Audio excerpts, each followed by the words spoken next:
Hanako and I have been friends for a long time. We've been friends with her partner Jack as well, and quite frequently I get sent manuscripts to read, and when it's someone you know, it's usually I receive it with a lot of dread because it's inevitably going to reconfigure your relationship with the person who's written it, and a lot of the time it could be negative.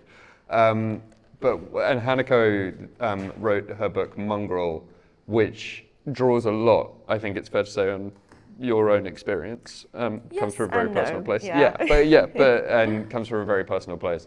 And I was so moved by it and truly blown away. It's made me think about language. It's made me think about the validity of the novel. And as soon as I read it, I needed to reach out to Hanako and talk about it. And it's being adapted, hopefully, for TV by Hanako at the moment, which is employing a very different type of language and a very different type of form. So I thought she'd be a fascinating person to talk to here. And yeah, Hanako, if you want to talk a little bit about how you came to write the novel and who you are biographically, and then we're going to do a short reading from the book and then talk about forms of language within it. Thank you, Mike. My name's Hanako Footman. I'm an actor and an author. I am half Japanese, half white, quarter Irish, quarter English. My mother's Japanese, my father's half Irish, half English. I was raised in Wimbledon Village, which is a very affluent white area. And so from a very young age, started having identity issues. Because I came across as white presenting, but inside I felt very Japanese, and was predominantly raised by my Japanese mother. My dad was there, but in a dad kind of way, was sort of in the background, and my mum was really the carer and the mother. And I became an actress when I was 18 years old, so that I could express myself and tell stories. And it soon became apparent that the stories that I wanted to tell, being mixed race and containing multiplicity, those stories didn't want to be celebrated or investigated. I tried very hard to cosplay as a white person, an entirely white person, for as long as possible in order to get the jobs, which sort of worked in my favour. It helped when I dyed my hair blonde, that massively helped. And then as the East Asian roles started trickling in, I was being told that I didn't look Asian enough. And so I sort of found myself in this no man's land. It was extremely painful, and so I decided to alchemize that pain into something useful. And so I wrote a TV pilot, and as I was writing the character descriptions, they became prose. Lockdown had just happened, and cut to 3 years later, and I had a full manuscript that I then sent out to agents, and luckily got published, and this is the book. And a little background on the book. It tells the story of 3 women in some way of Japanese descent whose lives are intertwined, and jumps around in time and structure. We'll talk about structure in a second. And it has recently been shortlisted for the Waterstones Prize, which is one of the most significant prizes in the UK, certainly for debut fiction. So it's well worth a read. So this is going to be a passage. Yeah. Do you want to talk about it? Yeah, so this is a passage from our character May, who's one of our 3 women. And this is the first time that she is in Japan, first time in 20 years, and she is meeting her half-sister, who is full Japanese for the very first time. And she's also being reunited with her grandparents, who she hasn't seen in 20 years, and she's been kept from her motherland, from Japan, unbeknownst to her. And so we meet her arriving in Japan and meeting her sister for the very first time.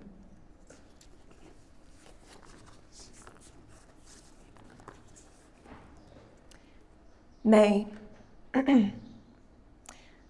On a train station platform, looking at the unfamiliar confectionery of a kiosk store, May recognises a little red sweet box from her childhood. A palm-sized package with a little pigtailed girl licking her lips in satisfaction. Hard, round sweets that her mother had loved when she was alive, the kind she always had loose at the bottom of her bag. May buys 2 boxes. Sitting down on the warm train carriage seat, she pulls at either side of the perfect wrapping, the waxy paper twirling open to reveal the hard, milky ball beneath. The long-lost taste returns to her, and with it, a fragment of her mother, a comfort on the Shinkansen, a reassurance that she belongs to this place, one that softens to an aftertaste as she steps off the train into the shoulder of a mountain. The underground platform smells damp, the light bulbs above leaking a yellow solid light.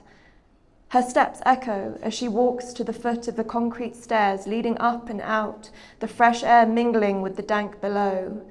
She carries her suitcase, lugging it up, step by step.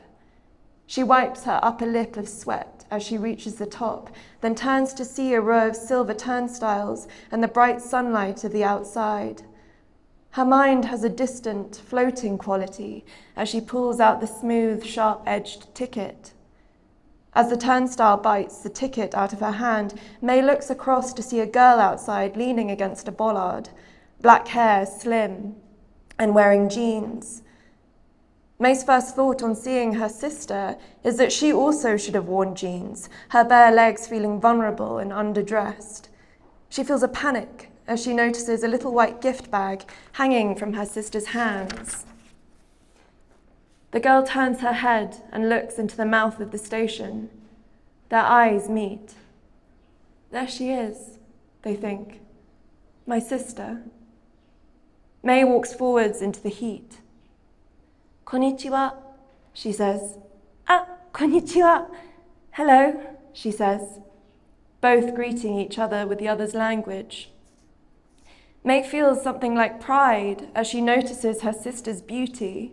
Dark hair, perfect skin, the eyes of an owl. She goes to hug her little sister, who stands a foot taller than her. The hug is awkward, loose, and makes them both feel bad. They pull away quickly. No lightning moment, no answer. She's so much prettier than me, they think. Her eyes, they think, as they drink in each other's features. Mine, but different. Haruka hands her the white gift bag, and May feels her head grow hot. For you, present, Haruka says. Oh, thank you, May says, smiling, taking the bag. I'm so sorry, I didn't bring anything. May brings her hands up to show she has nothing. Haruka waves her hands. No, okay, it's okay. You are present. May laughs. Your English is very good. No, it's bad, Haruka says, smiling. She gestures for them to walk. May pulls at her suitcase. Her hands, they think. Mine, but different. They walk side by side, assessing their differences with stolen looks. May is grateful for the roll of the suitcase wheels, the heavy song of hidden cicadas, their croaks simmering with the sound of summer, filling the long silences between broken words. They take a right onto a road that hugs a sloping mountainside where long grass, vines, and higher up, trees grow. On the other side, the road dips and gives way to wide open rice fields, raked in ascension like low-rising steps dug into the earth by giants. Here and there, a house stands by the side of the road, paint peeling and weather-worn. There are no cars, no people, only the odd, incongruous house poking out, like the wobbly tooth of a child. I could go on, but I'm not going to. Thank you.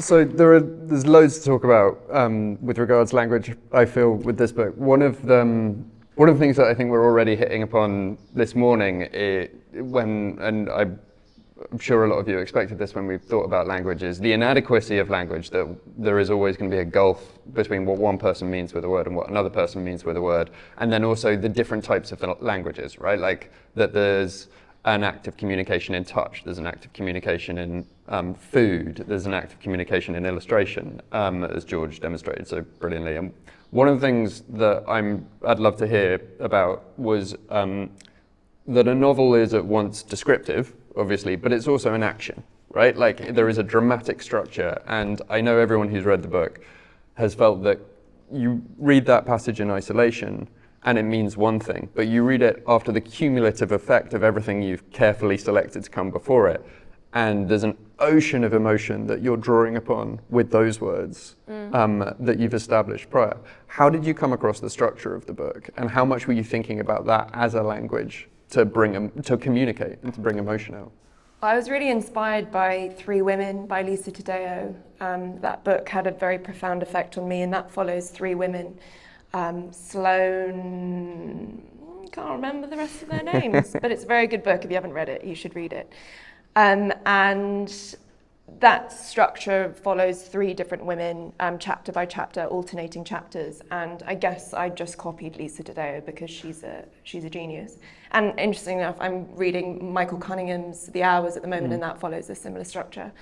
But I started with May because she's sort of the closest to me. And then I went on to Yuki, who is entirely Japanese, a young woman living in Japan, moves away from the countryside to go to London and follow her dreams of becoming a concert violinist. And she falls under the spell of her much older violin teacher. And we follow that story. And then I started on Haruka, who is a young Japanese woman who goes to Tokyo and becomes a sex worker there. And that one felt the most alien to me because I've never been a sex worker, but interesting enough, when I started working on Haruka, the themes felt very familiar. And so that's sort of how that's how I wrote it. And then I guess at some point I decided to copy Lisa Taddeo. Yeah. And then the other thing I wanted to talk about, just in terms of the form of the writing, was the form on the page itself. So you interweave fairy tales, there are poems, there are haikus in it. There's also moments where you've got traditional description that then suddenly breaks into more instantaneous italics, single words sometimes, pomegranate. But that again, because we've read in the more descriptive passages what pomegranate might be associated with, you're suddenly hit by a jolt of emotion. How did you find that form and that playing with form, or was that just instinctive? It was completely instinctive. Yeah. When I write, I'm not thinking about coming across as anything other than trying to be as honest and truthful and emotional as possible. So I sort of have, as I said to you earlier, creative amnesia. I don't really know what I'm doing.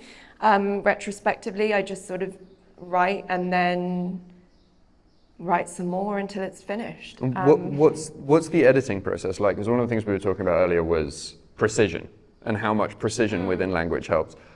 I'm in two minds about whether rewriting and editing can take you away from precision and away from honesty, or actually moves you closer towards it. And I'm sure it's different in different cases, but I think it really depends on the kind of person that you are. I think if you can write and then edit it in the way, and this is how I work, I feel like I find a place of my writing where I'm genuinely happy with it. And I think a lot of people don't get to that place and they over-edit to the point of completely extinguishing it. Yep.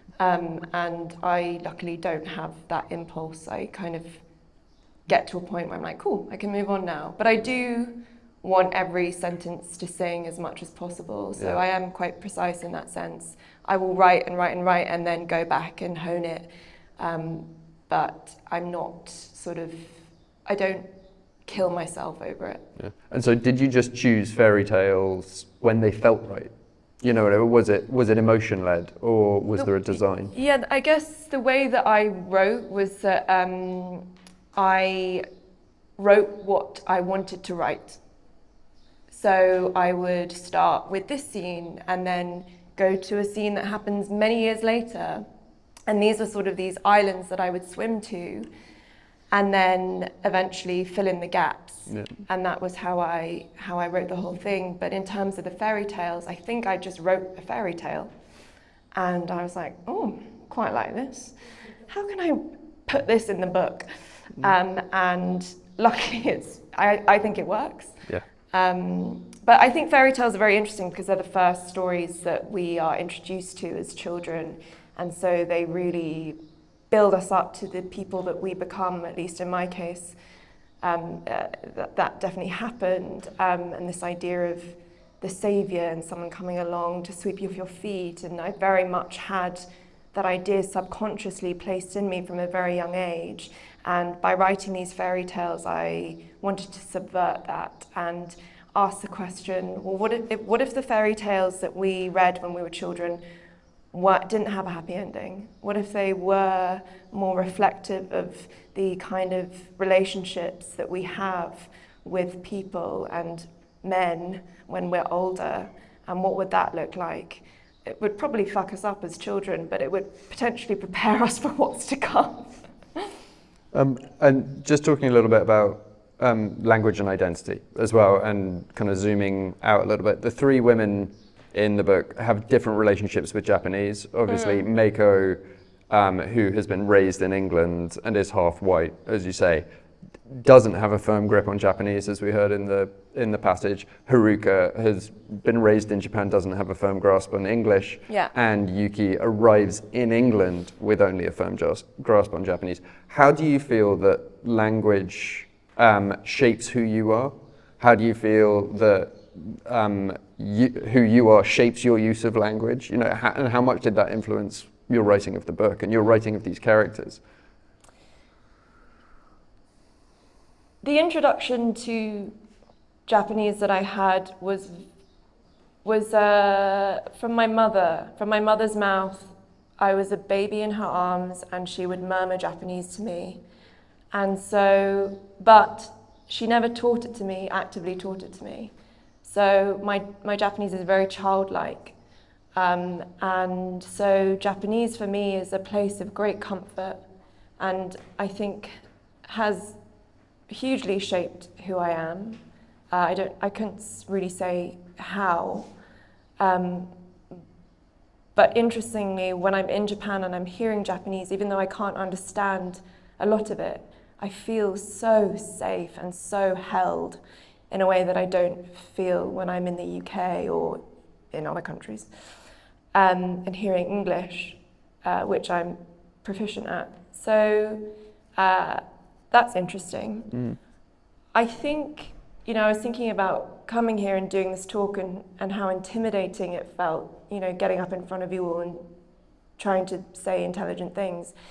And I realized that from a very young age, a particular word had lodged itself in me and had sunk down into my subconscious and had made me believe something about myself that I think I've proved to myself isn't true.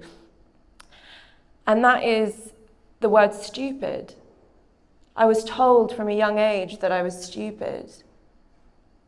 And it's so interesting how these words that belong to other people land in our bodies, sink, and if they're repeated enough over time, sink down into a place, into the subconscious.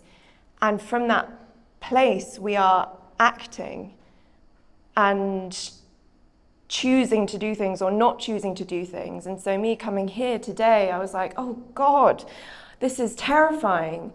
But I also realized that it's based on a lie. And I think that's really interesting, how these words implant themselves in all of us, negative and positive. And that can have, I was going to say that can have positive effect as well. For example, I think so many people take self-esteem from what they do, and that becomes what they are. Like, I am an actor, I am a writer, I am a politician. And those words then begin to dictate behavior or dictate identity. And that's one of the things I think that comes out of the book. Meiko's behavior seems to shift when she arrives in Japan. And do you find that something that happens with you? I remember texting you and you said when you were in Japan, you felt different. Do you feel like you behave differently as well? Totally. That's interesting. I'm a totally different person when I'm in Japan. I'm much nicer. I'm very conscientious. I'm very aware of everyone around me. There are certain rules that are embedded in myself that I know to follow.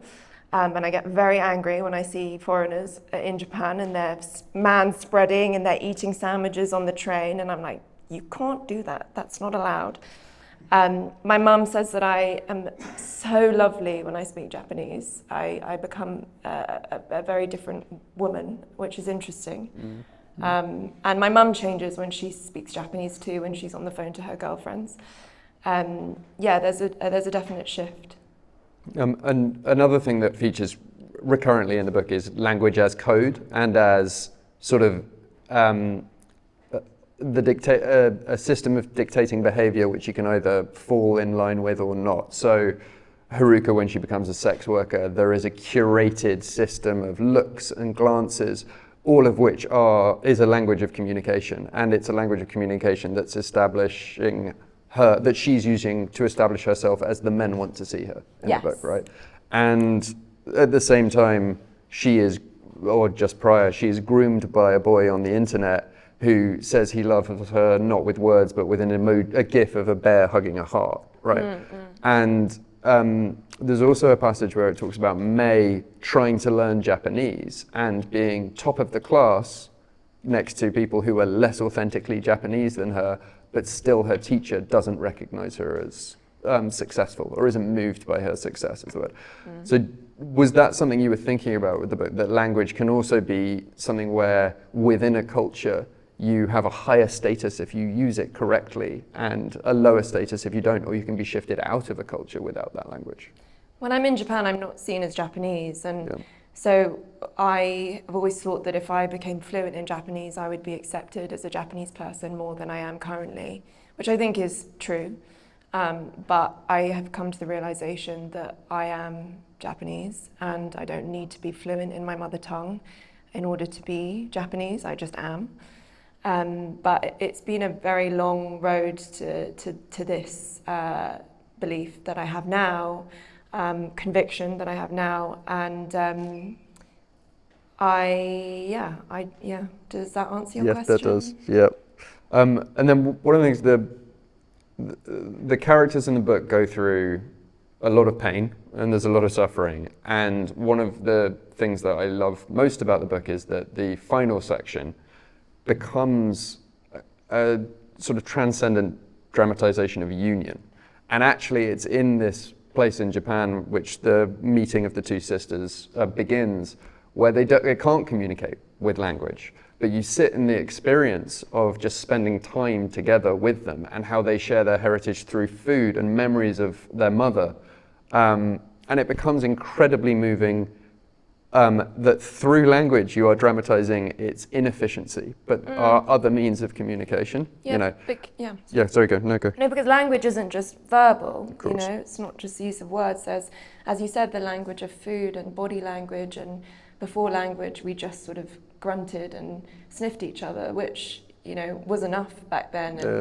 And we use language now to play and communicate, but we don't need it. It's not necessary in order to understand each other. It certainly helps, but sometimes it can be polarizing. So it was interesting writing these two sisters who aren't able to use words to reach each other and communicate, but still had a deep understanding of one another from very little, what we might think is very little, but actually is a whole world of things. And one of the things that made me think was you describe Yuki seeing her own mother in the mirror through the reflection of her eyes, and then Haruka seeing her mother through Meiko's eyes. And it made me think that we, in a sense, we are language between generations. One person, a grandparent and a grandson, is communicating through the parent, in a way. That there is always some sort of attempted communication going on through all sorts of language, whatever. And that made me want to ask, what's it been like publishing the book? Because that in itself is a form of communication. These are all your internal memories, and then you've chosen fiction, so you've chosen, in some ways, an externalization. What's it like now it's out there in the world, and you're communicating in a more one-sided way, because you can't talk to everyone who's read the book, but with a wider world? Like, what's that communication been like? What's the experience of it? It's been a real relief, because I've been carrying these women around for 4 years now, and they got pretty heavy after a while. and there was this horrible period where I had finished the book, but it hadn't been published yet. It wasn't on shelves yet, and that was exhausting. Because I was like, I just want to get rid of them now. And then as soon as it was published and it was in people's homes and hands, I felt a huge sense of relief, which was I wasn't expecting. They no longer belong to me, which is really liberating. But it's been wonderful to see how it's connected with people, which is all I ever wanted, really, for people to feel less alone. Do you feel less alone through its publication, I mean? Yeah, well, yes, I feel more visible as who I truly am, because I think people see me and think certain things about my race or whatever, and those things aren't true, or they aren't the entirety of who I am. And now, having been able to tell my story has been an extremely powerful thing, and I now feel like my edges are sharper.